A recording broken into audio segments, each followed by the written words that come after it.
সরস্বতী পূজায় শ্বশুর বাড়ি বেড়াতে এসে স্ত্রীকে শ্বাসরোধ করে খুন করলেন স্বামী। এমনই চাঞ্চল্যকর ঘটনাটি ঘটেছে হাওড়ার লিলুয়ার আনন্দনগর ঝাউতলা এলাকায়। জানা গিয়েছে, সরস্বতী পুজো উপলক্ষে নদিয়ার কৃষ্ণনগরের বাসিন্দা বাবুন বিশ্বাস স্ত্রী পিঙ্কু বিশ্বাসকে নিয়ে লিলুয়ার আনন্দনগরের ঝাউতলায় শ্বশুর বাড়ি বেড়াতে এসেছিলেন।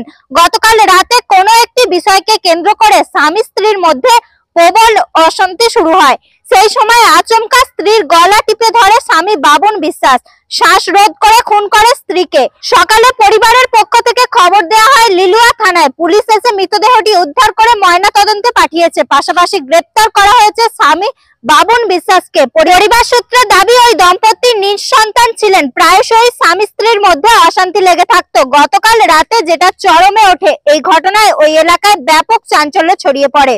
ধৃত ওই ব্যক্তিকে আজ হাওড়া আদালতে তোলা হয়েছে।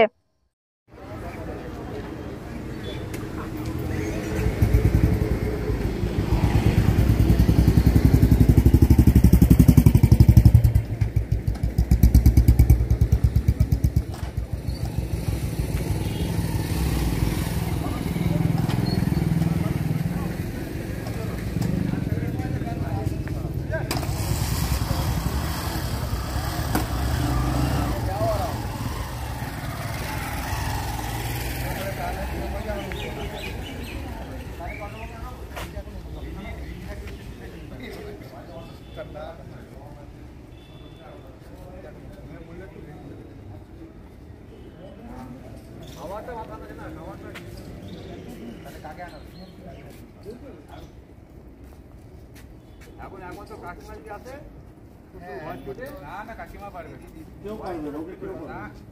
ও বসে বললে কেউ